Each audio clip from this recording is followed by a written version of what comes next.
അങ്ങനെ നമ്മൾ നമ്മുടെ ഫസ്റ്റ് ഡെസ്റ്റിനേഷനിൽ എത്തിയിട്ടുണ്ട്. This is the place of Agra and ഇതാണ് നമ്മുടെ ഫസ്റ്റ് പ്ലേസ്. ഞാൻ എല്ലാവരും കൂടെ ട്രെയിനിൽ നിന്ന് ഇറങ്ങിയിട്ട് ഈ ലഗേജ് ഒക്കെ താങ്ങി പിടിച്ചിട്ട് നമ്മൾ ബസ് കയറാൻ പോവാട്ടോ. ഈ ബസ് കയറലാണ് ഏറ്റവും വലിയ ചടപ്പ്. കാരണം എന്താണെന്ന് വെച്ചാൽ നമ്മൾ ഒത്തിരി ടൈം ഇവിടെ വെയിറ്റ് ചെയ്യണം. കാരണം എല്ലാവരുടെ ലഗേജും കൂടെ സ്റ്റോക്ക് ചെയ്യാണ്. പിന്നെ നമ്മൾ എല്ലാവരും കൂടെ റൂമിലെത്തിയിട്ട് ഫ്രഷ് ആയിട്ട് ഡ്രസ്സൊക്കെ ചേഞ്ച് ചെയ്തിട്ടുണ്ട്. ഇതാണ് എൻ്റെ ഔട്ട്ഫിറ്റ് ഓഫ് ദ ഡേ. ഈ ഒരു ഔട്ട്ഫിറ്റ് കണ്ടപ്പോൾ തന്നെ നിങ്ങൾക്ക് മനസ്സിലായിട്ടുണ്ടാവും എങ്ങോട്ടാണ് പോകണമെന്നുള്ളത്. യെസ് ഗൈസ്, നമ്മുടെ മെയിൻ സ്പോട്ട് ഓഫ് ആഗ്രയിലോട്ടാണ് പോകുന്നത്.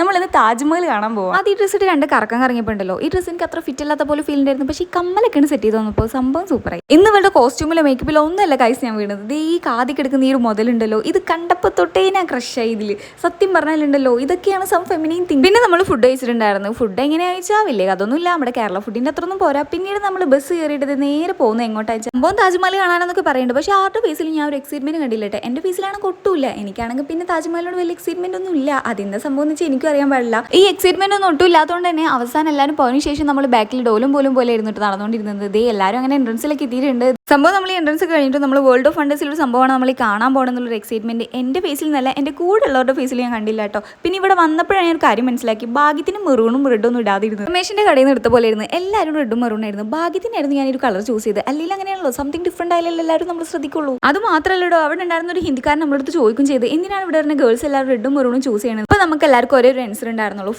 ഫോട്ടോ എടുക്കാൻ വേണ്ടിയിട്ടാണ് നമ്മൾ ഇവിടെ നിന്നല്ല എവിടെയും പോകുന്നത്. സംഭവം ഇപ്പോൾ ഫോട്ടോ എടുക്കാൻ വേണ്ടി ജീവിക്കുന്ന പോലെയാണല്ലോ ഗേൾസ് ജീവിച്ചുകൊണ്ട്. ഇതാണ് കേസ് ആ സംഭവം. അതായത് താജ്മഹൽ കാണാൻ വരുന്ന എവറി പീപ്പിൾസും വീഡിയോസ് ക്യാപ്ചർ ചെയ്യുന്ന ആ ഒരു കവാട ഉണ്ടല്ലോ, ഫസ്റ്റ് എൻട്രൻസ്, അതാണ് ഇത്. സംഭവത്തിന്റെ ഡിസൈൻ കാണാൻ നല്ല ഭംഗിയോടെ തന്നെ കുറച്ചധികം സമയം അതിൽ നോക്കിയിരുന്നു ഗൈസ്. അതുകൊണ്ട് തന്നെ നമുക്ക് ഫോട്ടോയിലും വീഡിയോയിലൊന്നും വരാൻ പറ്റില്ല. അതായത് നമ്മൾ ഗ്രൂപ്പ് ഫോട്ടോയും വീഡിയോ ഒക്കെ എടുക്കുന്നുണ്ടായിരുന്നു, അതിലും നമ്മൾ പെട്ടില്ല. ഞാൻ അവസാനം ഏതൊക്കെ ക്ലിക്കിൽ എവിടെയൊക്കെ ചെന്ന് പെട്ടിട്ടുണ്ടായിരുന്നു കേട്ടോ. പിന്നെ ഇതാ ഗൈസ്, നമ്മൾ ഇത് കയറാൻ പോവുകയാണ്. ഇതാണ് ആ ഫസ്റ്റ് എൻട്രൻസ് ഞാൻ പറഞ്ഞിട്ടുണ്ടായിരുന്നില്ല, ആ കവാടം. ഇവിടെ നിന്ന് നോക്കാൻ നല്ല ഭംഗിയൊക്കെ ഉണ്ടായിരുന്നു കേട്ടോ. പിന്നെ നമ്മൾ അതിൻ്റെ ഉള്ളിൽ കയറിയതിന് ശേഷം കുറച്ചധികം ഫോട്ടോസും വീഡിയോസ് ഒക്കെ എടുക്കാനുള്ളതുകൊണ്ട് തന്നെ നെക്സ്റ്റ് പരിപാടി എന്ന് പറയുന്നത് നമ്മൾ അതിനുള്ള പ്ലേസ് അപ്ലായിരുന്നു കേട്ടോ. സംഭവം ഇവിടെ ഏത് മൂലം നോക്കിക്കഴിഞ്ഞാലും നമുക്ക് ഇവിടെ ആർമിക്കാരെ കാണാണ്ടായിരുന്നു. പിന്നെ ഈ ഒരു ഫ്രെയിം ഉണ്ടല്ലോ, ഇത് കിടുമായിരുന്നു. ഇവിടുന്ന് ഞാൻ കുറച്ച് വീഡിയോസ് ഒക്കെ എടുത്തിട്ടുണ്ടായിരുന്നു. ഈവനിങ്ങിന് പോയതുകൊണ്ട് തന്നെ 5 o'clock ആകുമ്പോഴത്തേനും ഇവിടെ നല്ല തണുപ്പുണ്ടായിരുന്നു കേട്ടോ. അപ്പോൾ ഡൽഹിത്തെ അവസ്ഥ ഇതാണെന്നുണ്ടെങ്കിൽ പിന്നെ കാശ്മീരിത്തെ അവസ്ഥ എന്തായിരിക്കും ഞങ്ങൾ ചെറുതായിട്ടൊന്ന് സ്മരിച്ചു ഗൈസ്. അപ്പോൾ വീഡിയോ ഇഷ്ടമായി കഴിഞ്ഞാൽ ലൈക്ക് ആൻഡ് സബ്സ്ക്രൈബ്. അടുത്തൊരു വീഡിയോ കാണാൻ ടാറ്റാ.